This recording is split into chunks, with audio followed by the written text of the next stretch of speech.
trong xía tàn trò tới trong nhà trồng xí cứ tí nâng trả thiên cho tới trồng nông mót chùa cho lên sổ tù nhớ lên đó nhớ lên mò nò của cô cho các bạn mùng ba tới ít cho lăng năng là sát chi hỏa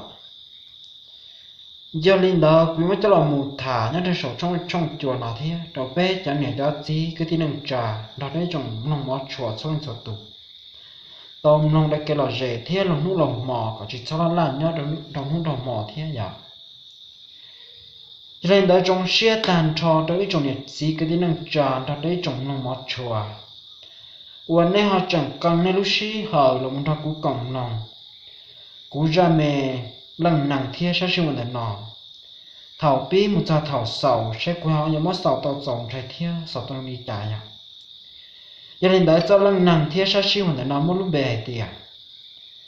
thì như vậy hệ nó nè cho nên đó nhớ cho lúc rõ lòng cả và bé cũng mấy tụ phao và nó cũng hòa tiệt phao phua thế nó nè mà cho nên đó gã cứ tàu một tên nhau được bon đảo và sống trò thế mà nhớ lấy thằng đó mà người bò thế giờ thế tên này tệ gì tên này lo gì lo là cứ tàu một liệu tên nhau được giả bon đảo sống trò tàn thằng lúc rồi lòng cả chỉ một tên nhau được bùn đảo xứ nào nữa mà nhớ lấy quả muốn đẩy chế một trò bùn đảo sống trò và do một trò bùn đảo lại đẩy tên là chỉ cứ vậy ý nhục họ và đê ta rõ thế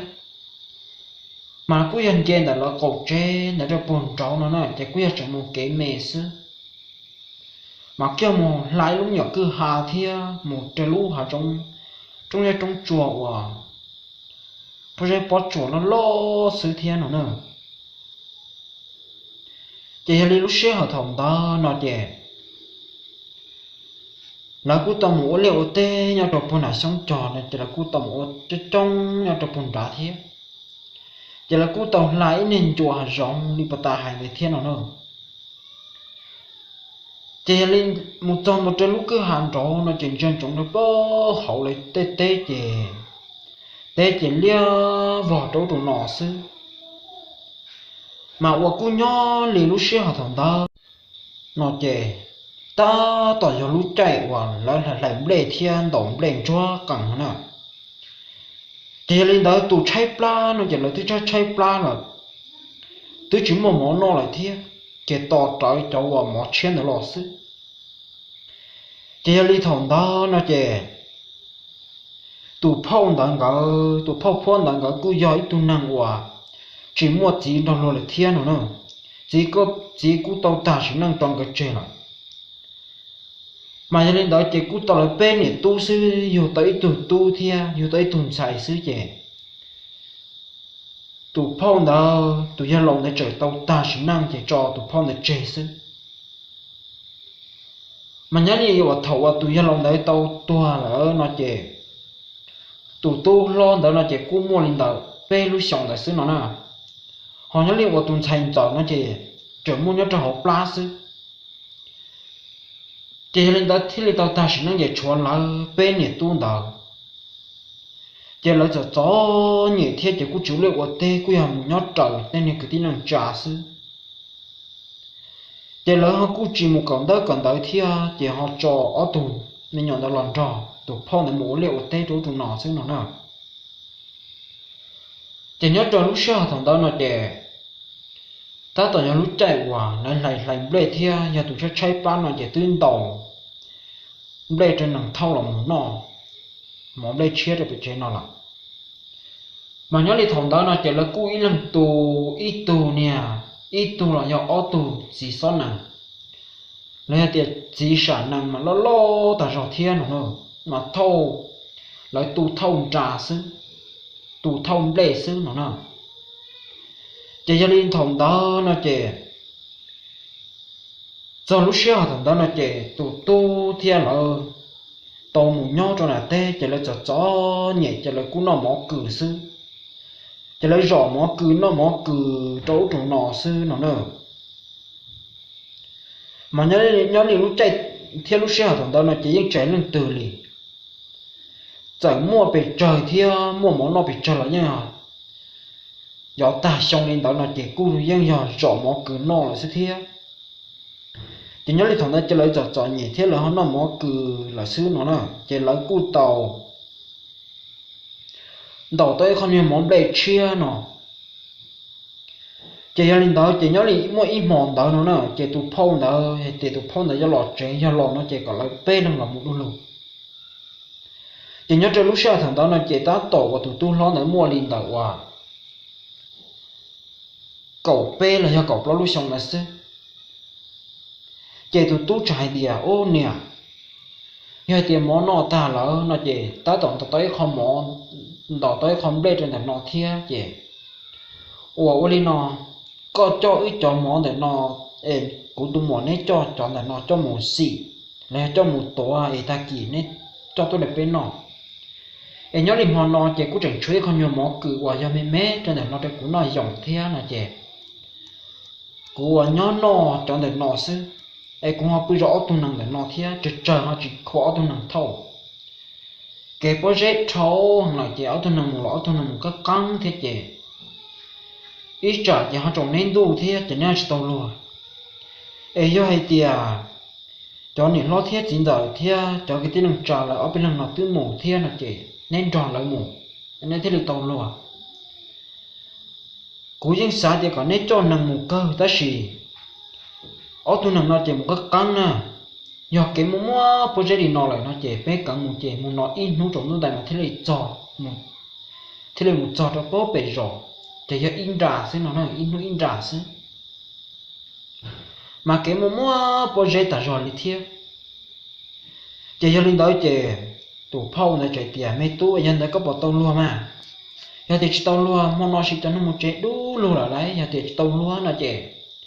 bé một chế xí kiểu nhớ li nửa cười tiệt cú tàu cơ này có chim mùa cú bé tới này nu nho li nó chỉ li té là cú sò li nó xứ chỉ nhà chỉ mua đã chỉ nhớ li nào ở tụ phao lại đầy tên đó nó chỉ là cú giò nho trong đời hòa bể lúa té kia nó trở bể lúa té chỉ là ở tàu lúa này chế nhớ trên nào lại té họ cho kế và do là một trái bể chế nó chỉ cua là một kia trên đó là ít chế còn té là một xứ thiệt chiều đây chẳng lấy dân ít chữ nho thêm một tên đó lo lên đó họ thấy chỉ tàu nó thì ấy thôi thì như vậy là ít tu nhiều chưa đã chỉ có tài sản này chỉ nhớ đến mỗi ít món đó nó là chỉ là một trái ta là chỉ cho ít lần xứ chỉ nhớ đến thằng đó là chỉ có cua tới lên nhỏ trẻ và phăng xua về phê đồ gì thế chỉ là cú tàu một chén cho nhiều và là cú tàu một từ cho nhiều và thêm một chén cho tới trong đó là bị từ thiết bị chia cho nên tới cho là một sọt chế nó nữa chỉ là cú tông cho là một sọt chế gì ta ô tiếng này phải nhỏ đủ gì chứ chỉ là lên lúc sau thằng đó nó chỉ nó là một chế ta là chế chôn nữa chỉ là ít lần thế chỉ là thế này tông ba món nó chỉ cho tàn trò chỉ thầu anh những ba món nó chỉ cho lên tới tàn trò lên đó nó chỉ nhà nó này cô mỗi tụi chỉ son nằng cho một lá nó rau chuột cho chỉ thầu là lòng chỉ hạt bê mỏng xin nó là cho nên tự uống món nọ vấn đề tí gì cho nên sai thì anh ít lần sư nó cho nên ông một bún gió thì lại tàu luôn cho nên nó mò ta đã sư chỉ hạt bê mỏng tàu nó sư cho nên một mỗi tụi nằng cho một lá nó rau trấu trồng nọ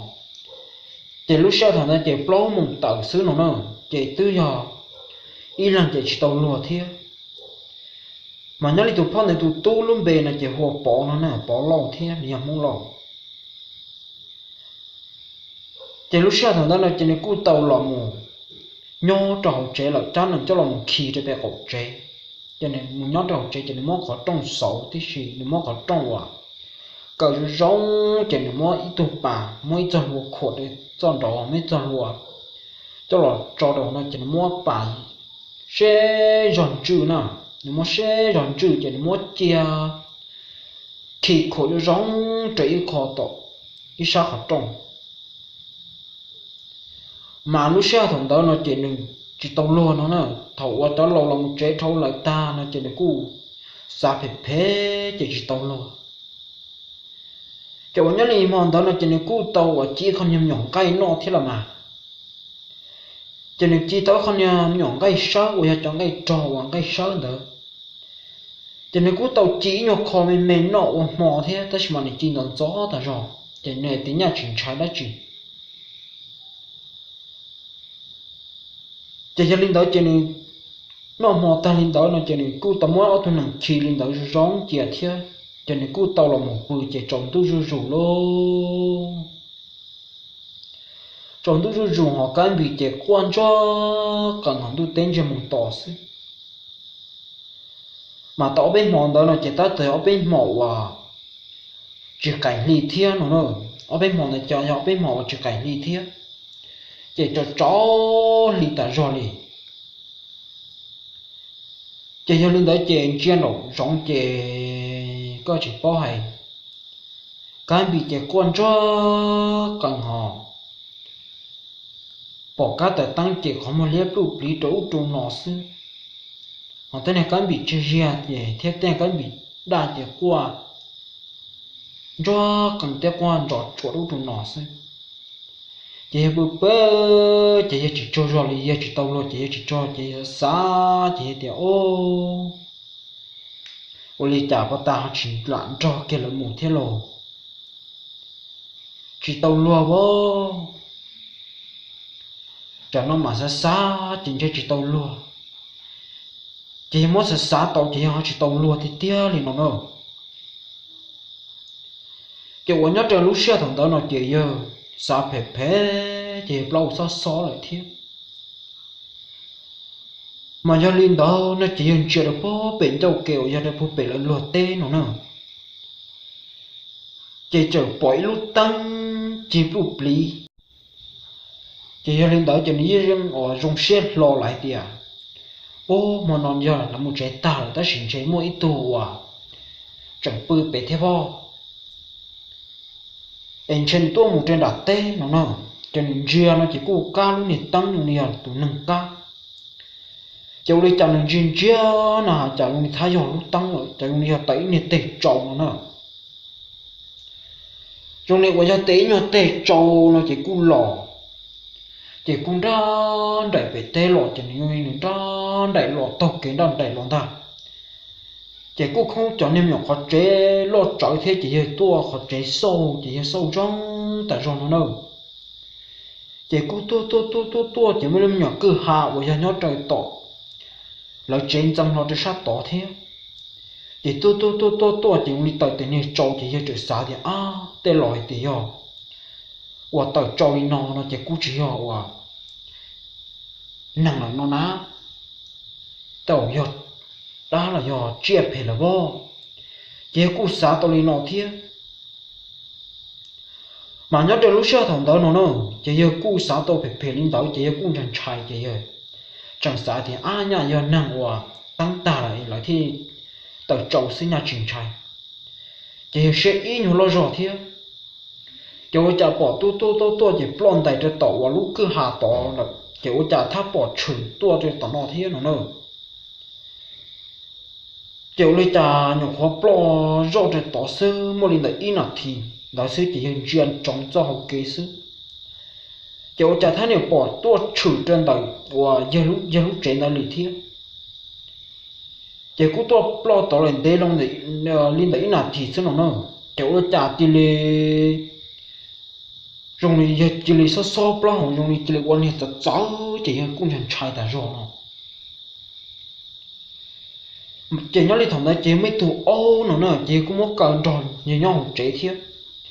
chỉ có cha tụ ô chỉ là to ta rồi nó tụ ấu chỉ to thì tụ ấu trên trong khó chế của dòng cho bên châu kề xứ nó nữa chỉ giờ chia tụ ấu nó chỉ mà nói đi thằng ta chỉ lúc họ chú cũng chỉ chip bút bí thế thì chỉ này ấu phi toàn chân trong cho bể xứ chỉ tàu nó chỉ cẩu lông bà ta hậu chỉ ô tư dù chỉ ô ba lô bà dầu xứ chỉ lên đó ôi trả chỉ li nó qua chú lo chú dùng nó nữa chỉ li nó qua chú lo chú dùng mà chỉ li nó qua dùng li chú chua nhung nó nữa dùng li chú chua nhung theo dùng li chỉ chú chua tụ nặng nặng mà lấy xem mà lấy tí chỉ chua hở hở thế là phi chua bự này nó xứ chỉ lên đó chỉ li nông nó chỉ cú nó chua hở hở hở hở đi nó theo nữa họ cú nó chua bự đi nó theo này cho nó nặng được nó chỉ nên nông rõ thế chỉ trả số từ từ họ trả ô tô năng chỉ li thiêng nó chú tiền đó cả to cho nó pi bung bung đó họ cho nó bằng chỉ có chỉ bảo hai lỗ ở trong lúa chỉ cho tù sư chỉ pi bằng chỉ tí tôi tông đi ở trong năng chỉ Trung Quốc thì đi sao à ở trong lúa chỉ tung trò nữa ở trong lúa chỉ tung trò chỉ ở trong năng chỉ li kia là họ tụ ấu chế tỏ trâu gì tụ ấu chế biết cái năng nó cho họ cắt giả thế thiệt chỉ nhớ là thằng đây chế tụ ấu chế nhưng chỉ cao ở xua thì nó nữa chỉ nhớ là thằng đây chỉ nhưng trai chỉ thằng đây chỉ có chua lố tại do họ chỉ liên quan chua bùa mà ở sẽ rồi là giờ kia chỉ nhớ dân xã thì ô tụ bao ta tại trò thì tụ non ta lố thì thằng đây chỉ nhưng chăn trai tại do đi kiểu này cha ô giấy tảng mòn cổ nó nữa cho cái chôn bùa thia họ cho nhủ cho tử thia họ là trên chỉ chế mà chúng nó tí thôi tông chỉ chế sử dụng lòng chỉ nó tí thôi tông chỉ chế lên ta chỉ nhớ liền mòn tới chế chọn trai ta rồi liền để giờ cũng chỉ bỏ cáo để trả cái lần xưa giờ nó qua rồi hay làm trai để giờ我都有点我把老板有时也用啥地方那像你干了我真的就多了干哩chỉ nhớ đi我望到ta chỉ cần tôi chỉ sợ một sau chỉ giờ ở tôi năng chỉ đi rồi họ giờ sáng chỉ chế nó chỉ ô cái gì bỏ tên nắng tàu hoặc là chỉ chế nó mà lo lại xứ mà tí tôi nắng tàu hoặcจะ走đi cho nắng tàu lia nó chỉ dân chưa chỉ phong gì lúc chế mà tao mà lo lại rút nó chứ chỉ mà lý số là muốn chế cho ô tô nặng thôi chỉ là muốn chế tiền chế chỉ bỏ đi chỉ nhỏ chỉ cho à cỏ mà chỉ là tua cho chỉ dân chạy thì qua thì nhỉ chỉ nó lý lúc trước thằng đó nó chỉ dân chân chạy thì biết khi nó chỉ thằng đó nó chỉ là cái thằng đó là chỉ lại thích chỉ cá bự tê là thích mù là lỏ xứ mà nó lên nên hướng này nó chỉ cú chẳng mua nó trâu rộng đấy là chỉ cú chẳng mua thế chỉ cho lên đó dân chân chạy thì cú tàu kia là một chế qua lên đó là chỉ lên đó cú trâu mất cho là một thả cho lên nó xứ thế mình cho con mình sinh chi đùa cho đời nhớ rong ý chồng cái tiếng năng trả cho nó cho tổ của nhớ cho sổ